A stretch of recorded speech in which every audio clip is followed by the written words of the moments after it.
Right, what's going on? Welcome back to the channel. This is going to be one of the more important videos that I make, specifically for those of us that have either received PPP funding or on the verge of receiving PPP funding or have already received it, but have been wondering, because believe me, there's a lot of people that have been wondering, how can you actually get this money forgiven so that I don't actually have to pay it back? And I've also been hearing rumors that, well, I could run the risk of going to jail. I mean, look, just go ahead and type in right now on Google, which seems to be one of the more trending searches, PPP prison, PPP arrest, PPP case, PPP crime, PPP fraud. You'll continue, really, if you go down that rabbit hole, you'll continually find so many articles of people that have either been getting arrested, people that have to pay that money back, or people that have literally had the FBI knock on their door the following day after making some pretty big purchases, because I really don't see why anyone would go out and purchase a Lamborghini or a brand new Rollie after receiving this kind of money. I mean, let's be honest here, guys. The SBA, IRS, they're not stupid. They know exactly how much goes in and how much comes out of your bank account. So then all of a sudden, you're living in a certain zip code, or you were working at a certain job for, let's say, a couple years, and then, or maybe your business, and then all of a sudden, none of this income was reported, but then you went to the dealership or you bought some brand new Birkin bags. I mean, folks, let's put some common sense into this. So I want to make sure that something like that doesn't happen to you. So I wanted to make a really simple to follow video with a layout of really 3, maybe 4 steps that you can follow along to ensure that 1, you're doing this the right way,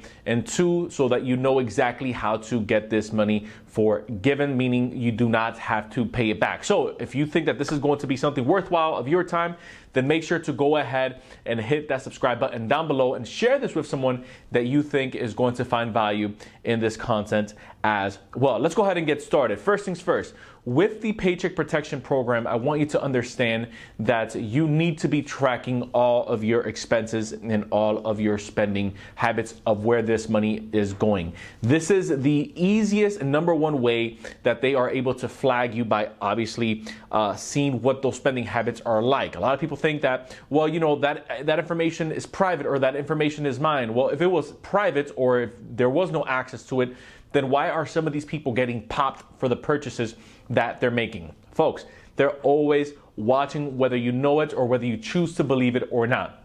So something that I recommend, and something that I'm even doing with my own, something I'm doing with my own PPP money. So I'm not going to give you any advice that I wouldn't be willing to take myself, is that I am making sure that I itemize every single thing that I'm spending that money on. Remember the 60-40 rule. The 60-40 rule is the 60% that you can use toward your payroll or paying yourself, commissions, lost salaries, wages. And then the 40%, part of that 40% rule, is things like your rent, your mortgage, interest, your utilities, your internet, and things like that. Now, if, let's say, and by the way, if this is going a little bit too quickly for you, and this is maybe your first time ever finding out about the PPP loan, I'll go ahead and drop another video right here that I break down exactly what that 60-40 rule is like, who qualifies for the PPP, how to get it. I just want to make sure that we get down to the nitty-gritty of those of us that already know what the PPP is, but we're just looking to make sure that we are using it correctly and getting it forgiven the right way.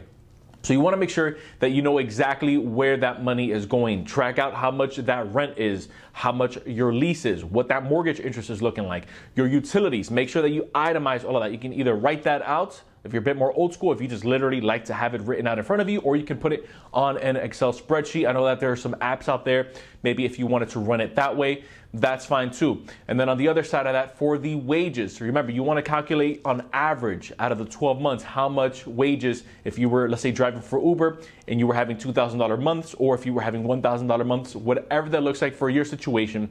And then you want to take into effect, if you're taking the 8-week period for the forgiveness portion, or if you're taking the 24-week period for the forgiveness portion. This is all going to come together to make sure that you're using this money the right way. Second thing that you ultimately want to remember when using these funds, and this maybe could have been first, but we'll go ahead and throw it in there because all these steps are important, is you want to separate the PPP funds from your personal checking. Now, I know that a lot of you guys maybe received it through maybe your credit union, right? Maybe you're banking with the credit union, or maybe you have a Chime account. I know with Chime, that's really important. Try to at least separate the funds, even if it means you taking that money out of your bank so that you know what those purchases are going for. Because in the back end, let's say if they are going to ask you for proof, you can just go ahead and use some of those, not so much your bank statements, but you can at least use the receipts that you use to make those purchases, like paying for your rent, your utilities,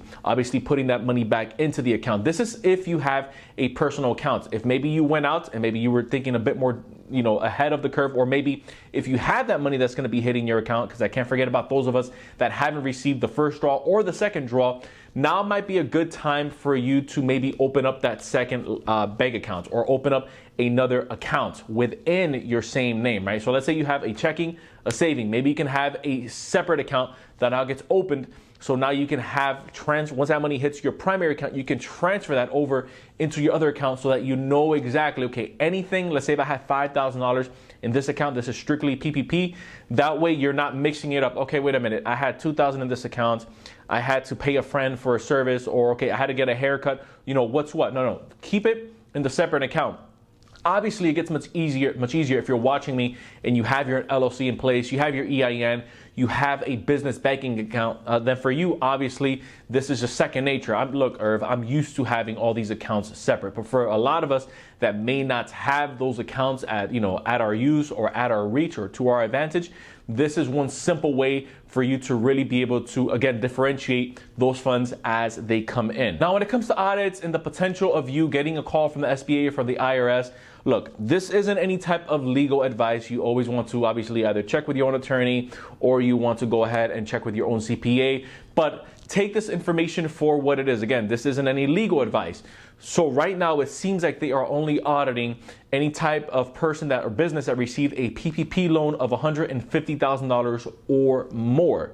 Right now, it seems like anything that's $150,000 or less is getting some type of what we can call a draft type of audit, or some type of randomized audit, right? So kind of like for every 500 files, they'll maybe pull one, and then they'll ask you for, to certify your information, to see what you've been spending your money on, to see, to actually show proof that you've actually had that business prior to February 15th, 2020. They'll send you a questionnaire, maybe get on a phone call with you, whatever that may look like. Now, obviously, there's a lot of scammers out there, so you want to make sure that this is coming directly from the SBA. But in my experience, from what I've been seeing, from what I've been reading, and just some of the business owners that I've been speaking with, anyone over $150,000, you have almost like 2 times, maybe even 3 times the amount or percentage that you would actually get audited, kind of like what they would do if you were getting audited by the IRS for your tax returns. Look, if you're all the way down in the bottom of the income bracket, they are looking to obviously get bigger fish within their system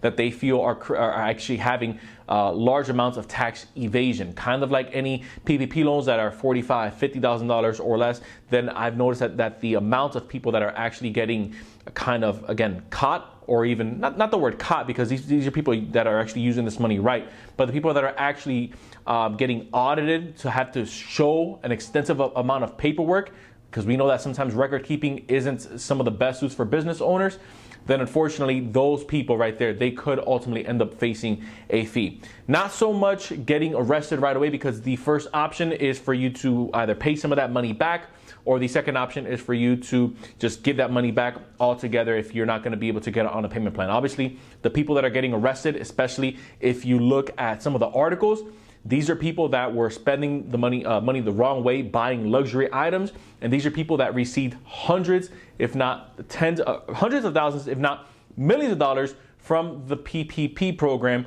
which again shouldn't have been receiving that money anyways, at least not that much of an amount. So last thing, if you are wondering, okay, I'm looking to get this forgiven, what documents, what forms do I need? Remember first, you have until May 31st to apply for the Paycheck Protection Program. If you haven't done so already, I'll go ahead and drop the link down in the description. You can go ahead and check that out, and I maybe pin it as the first comment. You are going to need Form 3508S. or 3508EZ. Now, if you're going to use Form 3508S, then this means that your loan is most likely $150,000 or less. Anything under $150,000, again, it seems that they are doing some type of automatic forgiveness. Here's what that means. Let's say you went through Womply. I can't really speak for other companies like PayPal or Blue Acorn, because I've never really dealt with them directly. I've been dealing with Womply directly. This is why I recommend them, and this is why they've actually been able to put out the largest amount of PPP loans over anyone that, again, I know of. And I've been keeping an eye on this program for a minute now, especially if you've been following my channel. They are working to send you a direct link to your portal, assuming it doesn't get forgiven directly by your lender, which we've been seeing cases like that as well, right? But let's say that Womply is going to send the whoever received a PPP. So I'm using myself as an example. Let's say that I had a $40,000 PPP program or loan from the program for the first round, and for the second draw, I'm going to receive a an email directly to the portal where I can just kind of check the boxes of things that I used the money for, and then on the bottom I'm just going to go ahead and DocuSign certifying that everything I said was truthful and to the best of my knowledge. Now, if you're wondering what that form looks like, I'll go ahead and put it up across your screen right now so you can kind of get familiar with it in the event that you may want to kind of do this manually, or in the event that if you do get something like this, you're kind of wondering, okay, what does that look like? So this is Form 3508EZ, and this is Form 3508S. So there you have it right there. I know that it can be a little bit, a little scary, especially when you're seeing the news and you're watching the media and you're, seeing people get arrested and go to prison. But understand that the majority of the people that are getting arrested are people that shouldn't have been receiving this money at all to begin with, and people that are using this money for in a way that isn't intended for it to be used as. Remember, this is for small business owners and gig workers. So if you're playing throughout the parameters of what the program is, again, designed for, then you should be fine. And if this video was a little, what I can say, a little bit much to swallow throughout, just go ahead and rewind it to the parts that you think you'll need the most, so that way you know exactly what to do. Once again, I appreciate you checking me out. If you found value in this content, then make sure to hit the subscribe button down below. Join the official community. Don't forget that anytime I'm not posting on here, I'm posting over on the Inside with Irv show. So if you like what we have going on over here, you'll love what we have going on over there. Once again, I appreciate you watching. Until next time, everyone, I will see you in the next video.